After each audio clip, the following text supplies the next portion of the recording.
দলপতি বিজয় দক্ষিণী সুপারস্টার বিজয়ের ২৬ বছরের দাম্পত্য জীবনের ভাঙনের খবর ঘিরে তোলপাড় বিনোদন দুনিয়া। দীর্ঘদিন সম্পর্কের পর ১৯৯৯ সালে সঙ্গীতা স্বর্ণালীকে বিয়ে করেছিলেন এই অভিনেতা। এবার তার স্ত্রী আইনি বিচ্ছেদের আবেদন করেছেন বলে জানা গেছে।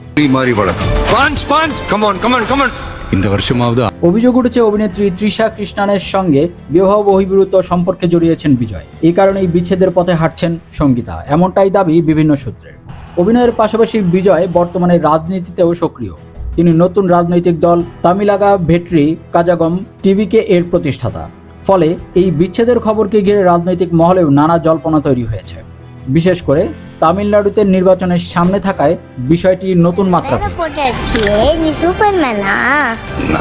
দক্ষিণী চলচ্চিত্র জগতের অন্যতম জনপ্রিয় মুখ বিজয়ের ব্যক্তিগত জীবনে এই অস্থিরতা খবর ছড়িয়ে পড়তেই ভক্তদের মধ্যে মিশ্র প্রতিক্রিয়া দেখা গেছে। কেউ অভিনেতার পাশে দাঁড়িয়েছেন, আবার কেউ সমালোচনাও করেছেন। জানা গেছে বিচ্ছেদ সংক্রান্ত মামলাটি ইতিমধ্যে আদালতে উঠেছে। আগামী ২০ এপ্রিল মামলার পরবর্তী শুনানির দিন ধার্য করা হয়েছে। উল্লেখ্য, প্রায় ২৬ বছরের সংসারে বিজয় ও সঙ্গীতার ২ সন্তান রয়েছে। ব্যক্তিগত জীবনের টানাপোড়েনের মাঝেও রাজনীতিতে সক্রিয় থাকার ইচ্ছার কথা আগেই জানিয়েছিলেন বিজয়। তার ভাষায়, ভক্তদের ভালোবাসাই তার শক্তি, আর ভবিষ্যতে তাদের জন্য কাজ করেই যেতে চান তিনি।